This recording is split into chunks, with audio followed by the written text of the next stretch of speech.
This picture shows four of the most common roof repair and window leak repair issues we see in Broadlands, Virginia. When you look at the first picture, you'll see an aluminum ridge vent just dangling on the roof, on the verge of blowing off. And the reason why is because the ridge vent was never fastened into the rafters on both sides of the ridge. So what we're going to do is replace that ridge vent with a new one, then seal the deck at both sides of the ridge with polyurethane, then reinstall a new ridge vent, making sure that we fasten into the rafters, and then seal the exposed nails on the outside. Now, when you look at picture number 2, you'll see lifting roof shingles.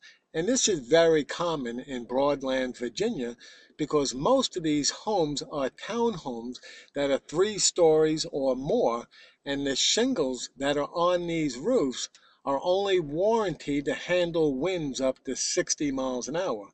The builder should have used a heavier grade shingle instead.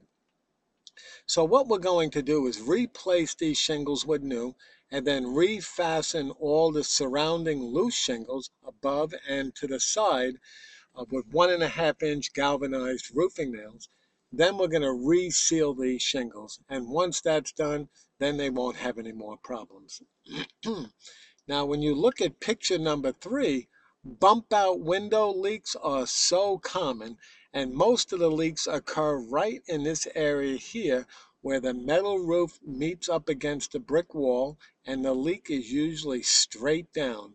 So a lot of times the issue is the sealant on top of the metal roof. But if it's not, if everything is fine, then we know the leak is coming from up above. And most of the time with bump out window leaks, they only occur during a very heavy downpour or a wind-driven rain towards the front. So if everything is okay with the bump out, then it's very likely that these windows here have hairline fractures to the inside corners, which is a very simple fix. And all we need to do is seal the inside corners with polyurethane. Second is make sure that this gutter is not sagging directly above the bump out, because if it is, the water can overflow over the back of the gutter, go inside the wall cavity between the outside bricks and the drywall, and settle right again on top of the bump out.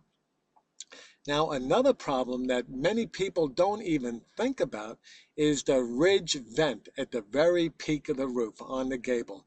Now, if the wood sheathing is cut too much or the deck is not sealed on both sides of the ridge, the water can very easily get inside that ridge vent, travel inside the wall cavity again, and leak at the bump out. And even if you went upstairs in the attic while it's raining, you will not see the moisture. Also, you will not see any stains on the ceiling because, like I said, that water is inside that open cavity.